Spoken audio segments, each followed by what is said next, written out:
This video is for a 2002 Mazda Protege, although the steps could be applicable to a 1996 all the way up to 2005. Primarily, the only difference is going to be the part number that you use for the problem that my wife was experiencing. She noticed that she was having some really strange idle, and if you don't really know what idle is, it's when the car is sitting at a stoplight with the engine on, and you'll see the RPM tachometer sort of bouncing up and down or not really responding very well. You may notice it with bad gas mileage, you may notice it just with poor idle, or in its very early inception, what you might notice is that the car is hard to start off the line. For example, you just start pushing the pedal for gas down at the green light and the car sort of starts to stumble a little bit. If you're not really familiar with the way a car works, you're going to get a really quick description of how it works. A car needs three things. It needs gas, which you attenuate with your foot on the pedal. It needs spark, which is the spark plugs that are going to actually ignite the gasoline. And it needs air, which is where this video is going to sort of talk about. Obviously, if you step on the gas, you get more fuel, but you also need more air. And the majority of the problem actually stems from one of two things. Either what this is called is the mass airflow sensor or the air intake tube right here. Now with Mazda Proteges, especially some of the newer ones, they're so clean now, the mass airflow sensor typically doesn't need to be cleaned or replaced. What does need to be replaced is this one is a 2002 and it has about 112,000 miles on it. Right now it's 2013, so this car is about 11 years old. The car has been absolutely flawless, but what we notice here is after many years the engine lets off a lot of heat, and this is just plastic and rubber, so what you're going to notice here is right in between these accordions here to attenuate for engine vibrations, you're going to see there are a bunch of cracks in here.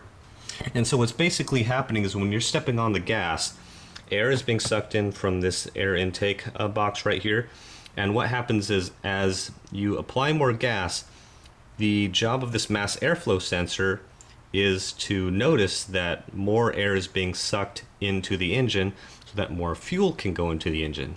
Well, what's basically happening with these holes right here, the air intake tube is sort of cheating and letting in more air than what this mass airflow sensor is reading. So what's happening is you're getting more air into the engine than the engine anticipated because it thought it was reading it from here, and it's being bypassed. So that's usually what's happening when you sort of step on the gas at a green light. Air is being sucked into here.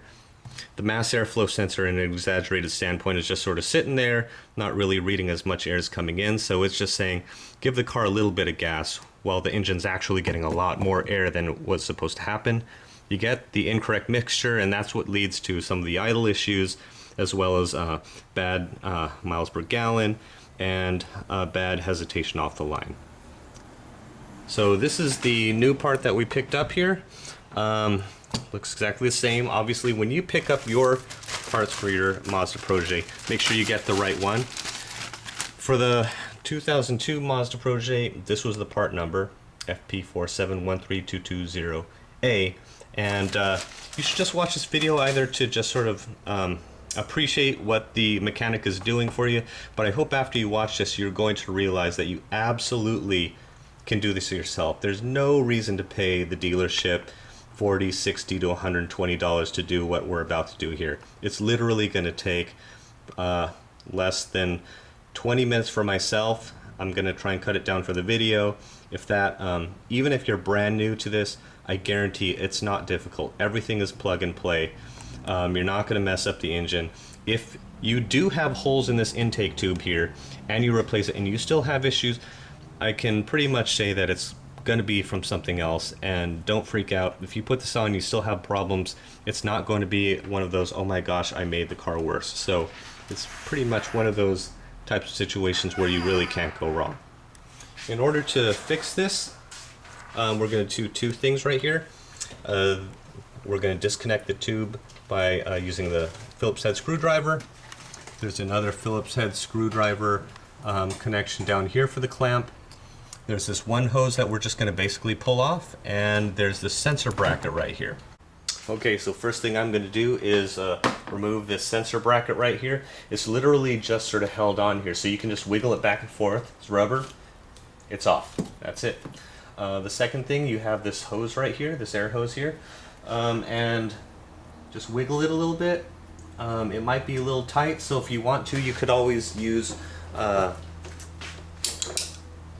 some pliers just to wiggle it back and forth. Try not to tear it or anything.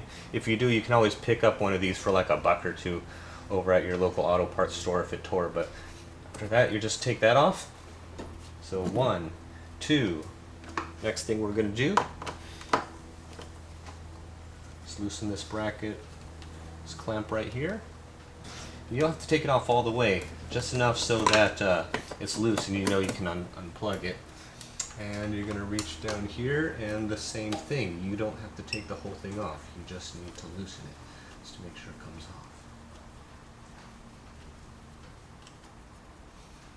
off. Okay.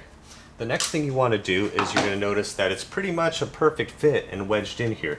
So it's going to be hard to take off. If you need some extra space, what you can do is go down to the air box right here. And it's connected to the top. There's a bottom half, a top half. Put this up right here. Lift it, pull away, and now you've got plenty of space just to start pulling. So again, the same thing's going to happen here. It might be a little tight, and if you need to take it off and you don't have a way to do that, you're having difficulty. Remember, this is the old one here. So if you need to, and you've got your new one, you can go ahead and wedge it in here, and if you need to tear it or whatever, cut it, you could. When you're trying to put on your new one, and if you have any problems, oh, look at that. It's really torn. I'm just going to tear the whole thing off then. Get that off. But you can just pull this whole thing off, and when you're having problems with the next one, if it's too tight or too dry, you can just put a little tiny bit of grease or oil in here just to make it really easy to just literally slip on and then clamp that back in.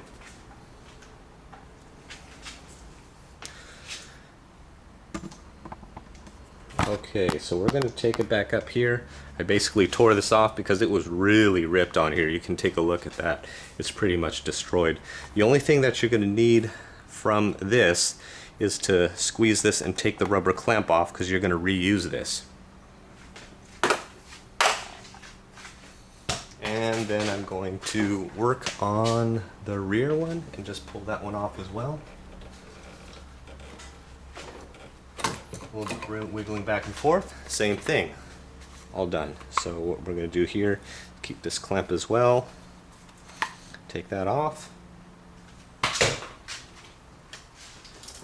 Put the new one on right here, and what you're going to notice is you're going to want to, it has these little tabs on here, and that's really nice, because if you're working on your engine, the last thing you want is to almost get it on because you're having trouble and it slip down into the engine.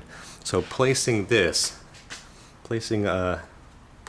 clamp back on here, just make sure it goes around this tab and make everything much easier. And again, if you have any problems sliding that back on, just put a little bit of oil or grease on there, it'll slide right over it.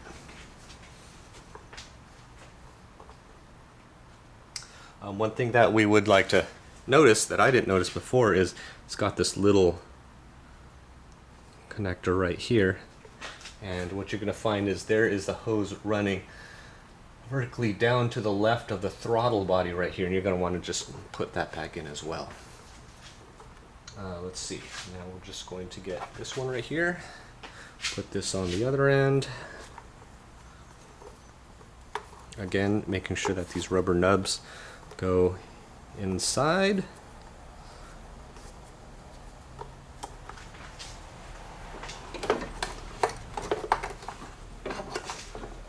Slide that back on.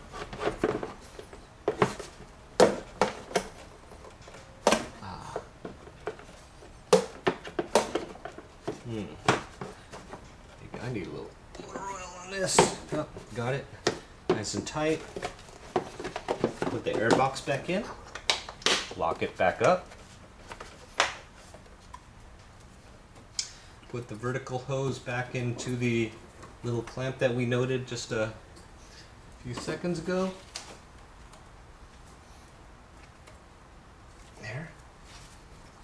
Put this one back in here. Again, if it's a little tight, you can put a little motor oil or grease on that as well. Put this bracket right in here.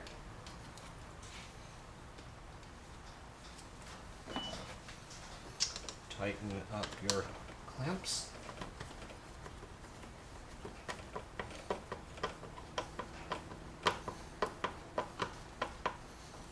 A good hand tight is all you need. You really just want it to make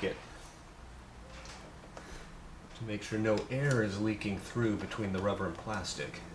That's pretty much it. You don't have to clamp it down too badly there. Now if you have a check engine light, what you should be able to do if you want to reset it and let this go, just disconnect the battery, disconnect the negative ground cable first, let it sit for about 30 seconds, pump the brakes about 3 or 4 times.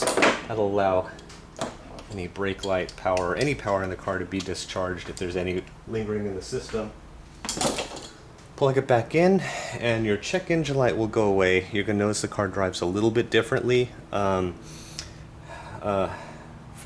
probably the first 30 to 50 miles, maybe, depending on how you drive. But that's pretty much all you need to do to replace that. I hope that helps, and I hope it saves you some money. Thanks a lot.